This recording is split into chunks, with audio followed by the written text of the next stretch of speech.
exploring travel and food. നമ്മളിന്ന് വന്നിരിക്കുന്നത് നമ്മുടെ കളമശ്ശേരിയിലെ ഡിണ്ടിഗൽ തലപ്പാക്കട്ടി ഔട്ട്ലെറ്റിലാണ്. നമ്മുടെ ഡെക്കാത്തലോണിൻ്റെ തൊട്ടടുത്തായിട്ടാണ് ഇത് സ്ഥിതി ചെയ്യുന്നത്.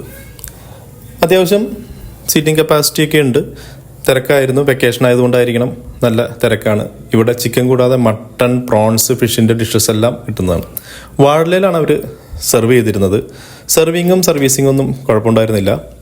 പിന്നെ നമ്മൾ ചിക്കൻ ബിരിയാണിയാണ് ഓർഡർ ചെയ്തത്. ഡിണ്ടിഗൽ തലപ്പാക്കട്ടി ചിക്കൻ ബിരിയാണി ഒരു 259 റുപ്പീസായിരുന്നു ചിക്കൻ ബിരിയാണി. അത് ഒരാൾക്ക് കഴിക്കാനുള്ള ക്വാണ്ടിറ്റി ഉണ്ടായിരിക്കും.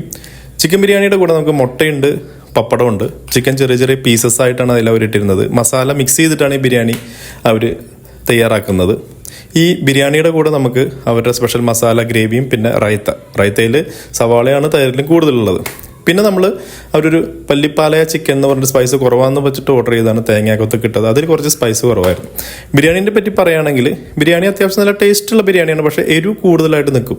അതുകൊണ്ട് തന്നെ നമ്മുടെ തമിഴ്നാട്, ബാംഗ്ലൂർ ഭാഗത്തൊക്കെ കിട്ടുന്ന ബിരിയാണി ഇഷ്ടപ്പെടുന്ന ആൾക്കാർക്ക് ഇത് നന്നായിട്ട് ഇഷ്ടപ്പെടും. പക്ഷേ നമ്മുടെ കേരളത്തിലൊക്കെ കിട്ടുന്ന ദം ബിരിയാണി പോലത്തെ ബിരിയാണിയാണ് ഇഷ്ടപ്പെടുന്നതെങ്കിൽ അറിയില്ല എങ്ങനെയാണെന്നുള്ളത്. പിള്ളേർക്ക് എരിവ് കൂടുതലായതുകൊണ്ട് ഇഷ്ടപ്പെടുമെന്നുള്ള കാര്യം സംശയമാണ്. അത്യാവശ്യം ഒരു വെറൈറ്റി ആയിട്ടുള്ള ബിരിയാണി, സ്പൈസി ആയിട്ടുള്ളത് ചില ആൾക്കാർക്ക് ചിലപ്പോൾ ഇഷ്ടപ്പെട്ടു എന്ന് വരില്ല.